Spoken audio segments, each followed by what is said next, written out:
Good day, everyone, on this Friday, October 2nd, 2015. Today I'm filming with my digital 8 camcorder instead of my high 8 camcorder, just to get another comparison of how the two compare in this particular video setting for video quality. I am once again using the Olympus LS7 to handle the audio. I think when I use this camcorder, the LS7's an even better idea because, of course, as you might remember and might be able to hear, this camcorder produces a lot of noise from the tape mechanism. Yes, today's Friday. Something I hope I can do is either every Friday or every other Friday have a regular video series where I just talk about what I've been doing that past week or couple of weeks, and then just talk about random stuff that was notable for that particular week, any news items and stuff like that. I hope I can make that a regular thing. The only challenge is actually going to be getting it filmed, edited, and uploaded on that Friday. As it is, it's actually it's not Friday anymore here in the Maritimes. It's 12:06 a.m. right now, so it's Saturday. But whatever. So yeah, I think that might be a nice touch. So I'm looking at my laptop here. That's why I'm looking over here. I've got a whole list of stuff to talk about in this video today. So let's get right to it. First of all, thank you guys very much. You're awesome. I got a lot of feedback regarding the bus videos. Only a dozen or so pieces of feedback, but I suppose that's not too bad of a ratio out of a 100 subscriber base. It was all unanimous. You all said basically go for it, and quite a few of you even said some things about it that made me think, well, duh, of course, why? It made me think, why would I even consider otherwise? So yeah, the bus videos will commence on this channel, so that's cool. I'll try not to make uploads too often. I might upload one more video after this, and then I'll upload the first bus video or a couple of bus videos or something like that. But I'll try not to make it a thing that happens too often, like with lighting over on my other channel. So there's that. So thank you guys for that. What have I been doing this week? Working really friggin' hard at school. This week and last week were really, really brutal. I mean, I have like 2 or 3 quizzes a day that I have to study for. And a quiz sounds like a small thing, and it is. They are quite short. But they still require a lot of studying, or you're going to be staring at it not knowing what to do. So they do require quite a bit of studying. And it's got to be one of the most exhausting weeks. I forget if last week was as bad as this week. I just shove it out of my mind as soon as the week gets done. But it's been really tough in recent times. But so far, I'm keeping my head above water. I'll be really pleased to get a full night's sleep tonight. I put a few hours in for work today. I always enjoy that. I like work. I have the Maritime Man video almost ready to upload. It's finished editing. I just gotta add that outro that I do at the end of many of my videos, and it'll be ready to upload. It's not the next part of the HP LaserJet 4M. There's one more part to that series that's gonna be uploaded. I'll probably upload it after this video, which I'm almost finished. Speaking of that series on the HP LaserJet 4M, right from the get-go, I kind of slightly regretted it making as an elaborate and detailed series as it turned out to be, because I don't think anyone really gives a crap about that like I did at the time when I filmed that video. I just gave every piece of information that you could possibly find, just because you can't find information like that. You got to do a lot of looking on the internet to find information on something like that, and you're certainly not going to find it on YouTube. So I figure, heck, it's a unique thing for YouTube, like 2 hours of video about a vintage laser printer. Anyway, yeah, there's one more part to upload. It'll probably be the longest part. I think it'll be half an hour, 45 minutes, and it's an actual printing demonstration where I just print a crap ton of stuff. And you get to see how it looks, and I print stuff in PCL and in PostScript and all that sort of stuff. So that'll come after this next video, which is on something completely different, which is not a bad thing. What's next? Oh yes, the Altair 8800.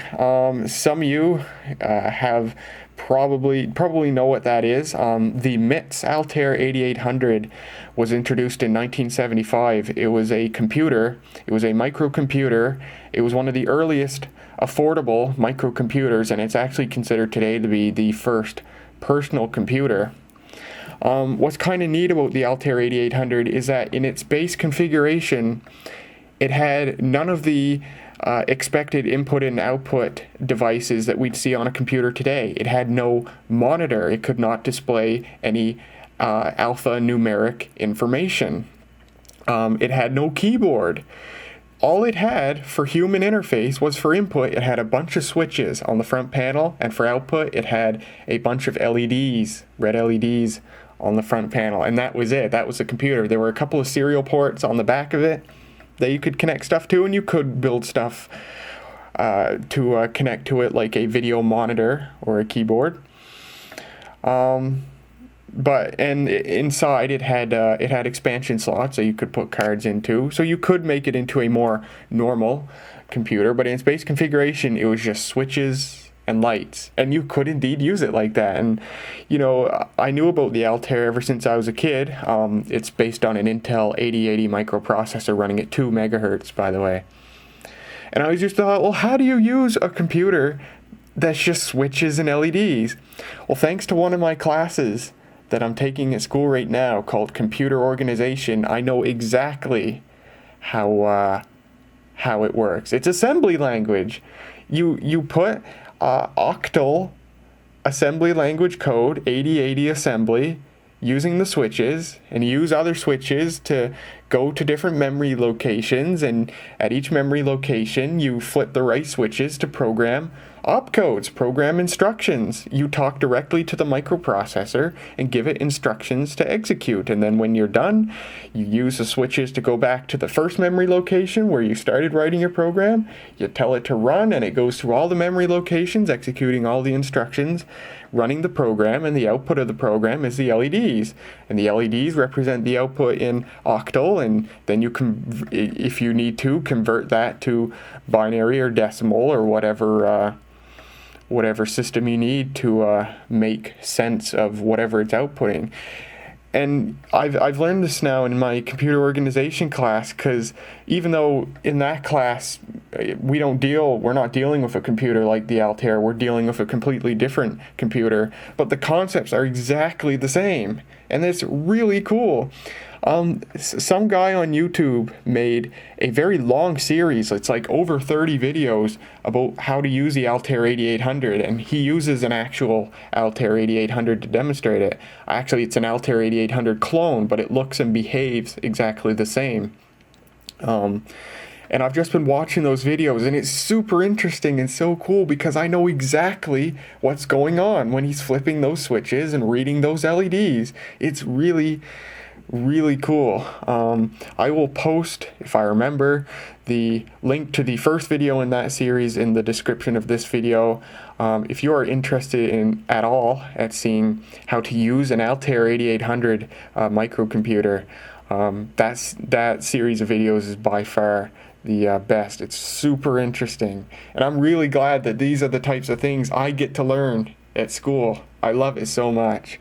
Next on the list, Saving Hope is back on television, which is awesome. I like Saving Hope. I think it's a very good show, and Mom likes it too, and we've been watching it since the very first season. So this is its third season, I believe, or is it fourth? I forget. But anyway, it's back on TV for another season, and really enjoying it so far, so I'm glad for that. Finally, before we get to the news of this week, is blood donation. I donated blood for the 4th time in my life this Wednesday, and it went just fine. And yeah, that's awesome. I've been donating blood since I was 18. I was 18 the first time I started. I try to donate at least once per year. And yeah, I always enjoy it. They hold blood clinics at school a couple of times a year. And I got video with my phone this time, and I will upload it here as a vlog sometime. Something really cool about it, though, this clinic was held in a building at school where our basketball games are held. And there was a game starting while I was in there, while I was in the chair, and they played the national anthem before they started. So it was a really cool sight when they started playing the national anthem. I didn't expect it, but everyone in the room we were in just stood up, except for us in the chairs because we couldn't get up. But yeah, all the nurses and everyone waiting to get their blood taken out of them, they all stood up, and it was a really proud sight. There's just something super Canadian about simultaneously standing for the national anthem and donating blood. It was just a really cool sight, and I got it on video, which I'm glad for. So yeah, that'll be up sometime. Now to the news for this week. Hurricane Joaquin, I bet that's the first time many of you have heard how it's correctly pronounced. Yeah, currently down, let's see, I got a map here. Yeah, currently down near Mexico. And really powerful hurricane. Last night it was a Category 4, so we're talking something the size of Hurricane Katrina. Yeah, it's down at the Bahamas right now. They're getting battered. Yeah, just, anyone who has or is or will be affected by this hurricane, stay safe as always. But yeah, it's a really huge hurricane, so I've been keeping up on it. It's scheduled. I have a picture here. It's scheduled to stay off the shore of the East Coast, and it won't make landfall in the Maritimes either. With that said, it probably will, just due to its sheer power, it will probably still make an impact to some degree all the way up the eastern seaboard. And yeah, by the looks of it, it'll still be, it's weakening now. It was a Category 4 last night. It's Category 3 now. By the time it hits the Maritimes on Tuesday, it will at the very most be a Category 1 by the looks of the forecast here. So yeah, Hurricane Joaquin, kind of interesting, and I have a feeling, I haven't done any reading as to what the damage is in the places it's hit already. But I can only assume that this is a hurricane whose name will be retired when it's all through with. Because that's what they do to hurricanes that make history in some way. They retire their names. The National Hurricane Center recycles hurricane names. They have enough names for 20 years worth of hurricanes, and they just recycled the names every 20 years, except for the hurricanes which were notable enough that they retire the name. Hurricane Arthur. The name Arthur has been retired. There will never again in history be a hurricane called Arthur. I think Hurricane Irene was retired, but I'm not sure. I believe Hurricane Juan in 2003, I believe that was retired, and obviously Hurricane Katrina in 2005, its name was retired as well. I have a feeling Joaquin here will have its name retired, which on a lighter note probably isn't a bad thing considering how it's spelt and pronounced. Next in the news, Umpqua Community College in Roseburg, Oregon. There was another shooting, another school shooting. This is just super sad. And, part of what makes it so sad is how numb we've become now. When this first big wave of school shootings and community shootings started happening in the U.S. a few years ago, it was so shocking. Even us in Canada, we were shocked. I can remember Sandy Hook Elementary, when we first learned about that. It brought us to our knees because it was such a shocking and horrific event. But it's sad because so many of these shootings are happening in the U.S. now that it's literally just routine, almost routine now. We read or hear about another one of these shootings, and it's just like, well, another shooting in the U.S. It's horrible, and it makes me wonder, how far is the United States gonna let these shootings go before they finally take some serious action? I'm not gonna get in the whole. I'm not gonna get into a spiel about gun control, because for some reason that's something that Americans on the internet are super touchy about. They do not like it when anyone starts talking about gun control. All I'm gonna say is something needs to change. What's in place now obviously is not working. It's interesting, all these shooters get their weapons legally. That's quite interesting. So obviously there needs to be a change to the process in which you can legally acquire a weapon. If these shooters are getting these guns legally, then obviously it is too easy for a malicious person to get a firearm. There needs to be some sort of measure put in place, either a mental evaluation or a criminal evaluation or something like that, so that it makes it harder for malicious people to legally buy firearms. Anyway, that's all I'm going to say about that. Super sad story though. More lives needlessly taken, and all these shootings happen at schools. It must make it nervous to be a student in the United States. Is the frequency at which this is happening is mind-boggling. It's really sad. Now, finally, I thought I'd give you guys a quick look at the things I have in store for the Maritime Man whenever I get the time, new videos to come. First of all, here's the HP LaserJet 4P. I finally got a toner cartridge. I finally found a toner cartridge on eBay, new old stock cartridge that works perfectly. This printer is now fully functional. It prints beautifully. And I've already filmed a printing demonstration video in its unedited form. It's about 45 minutes long. And that'll come someday. Next, hey look! It's one of the computers that I saved from e-waste. It's the PowerBook G4. Months ago, I forget if I've mentioned this or not, but months ago I got this thing running. This thing works absolutely perfect in every way. It's a fully functioning and really beautiful, perfect condition laptop, and it works perfect. And I've already filmed a video of this thing. That'll come also someday. I can't tell you how long it'll take, if it'll be weeks or months or what. Next, here's the MacBook that I saved from e-waste. Just this week, I got this working. This computer does in fact work. I bought a generic power adapter on eBay, and this thing works. The battery's no good and the display is no good, which is a really common on these MacBooks. I actually expected it. So but otherwise it works just fine. I bought a mini DVI to VGA adapter so I can hook it up to my television set, and it works just fine. I managed to install Mac OS X version 10.6 Snow Leopard on this. It's only got 1 GB of RAM, so I can't get Lion on it yet, but when I hopefully upgrade the RAM in this thing, I'd like to get it to 4 GB. I can put Lion on it. But I've been using this thing, and it runs great, and it's a very nice computer to use. I really enjoy it. My first Intel Mac, my first at least semi-modern Macintosh. It's really nice. So yeah, video of this thing to come sometime. I'm eventually going to remove the screen and just use it as a half-top.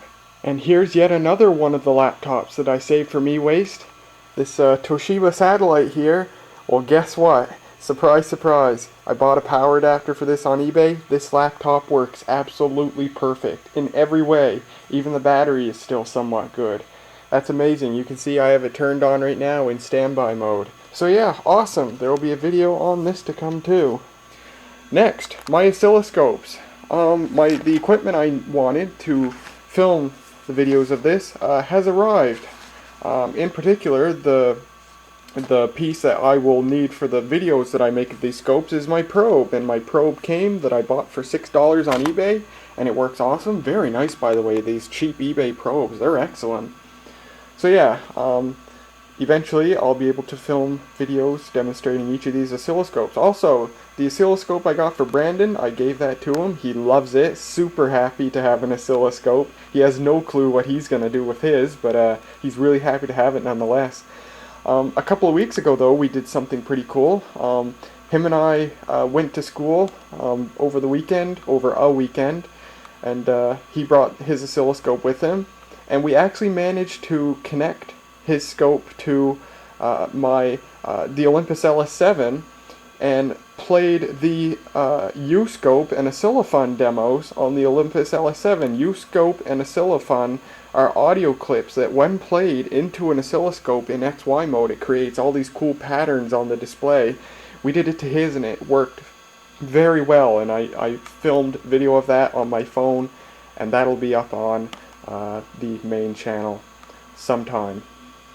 Other than that, there's not much here, except for that. There's something you guys have never seen before. I've had that for 10 months, and I've still not filmed a video of it. Shame on me. So there will be a video on that sometime. Other than that, the final part of the 4M series to come soon. Oh, there's also that I bought cheap at a yard sale earlier in the summer. That works perfect. It'll be really nice to show you guys that. That's pretty cool. And near the very end of the summer, actually it was in the very beginning of the school year, I found this at school for free. It was in a box marked free, and I took it. It is MathSoft MathCAD 8. It is a well, it's a, what do you call this? It's basically a software package of like all these mathematical tools that you'd use in engineering or mathematics or physics to you know, demonstrate. Oh, frig! It's really. Let's read it. Best way to get a career in engineering, science, and technology. MathCAD is a calculation tool technical professionals rely on. Equations and graphs, 100% accuracy, unprecedented speed, calculations, 3D graphing. Anyway, yeah, it's just a bunch of really high-end math tools. Yeah, so this is MathCAD 8 from 1998, and this was a $500 software package. This is the professional version. The retail price was around $500. This is the academic edition of the professional version, so this actually would have been a lot cheaper, about $150 for students. But it's got all the same stuff as the $500 professional version. But anyway, yeah, it comes with 4 compact discs and a huge manual, and it says designed for Windows NT or Windows 98. I haven't tried it yet, but all the discs are in perfect shape. I can't imagine this was ever used more than taking the CDs out once, installing it on a computer, and then they stayed in the box since then. But look, it's got all this information. I'm never gonna make, well, I possibly could make, yeah, potentially I could make use of a software package like this someday. Maybe not such an old version like this, but yeah, it's really cool to have nonetheless, just as a collection piece. Super nice. Perhaps I'll demonstrate this on Maritime Man someday. Install it on one of my older computers running Windows 98, and yeah, show it off. Anyway, that was a really cool find. So there you go, guys. I think that's all for my week this week, and I will see you guys later.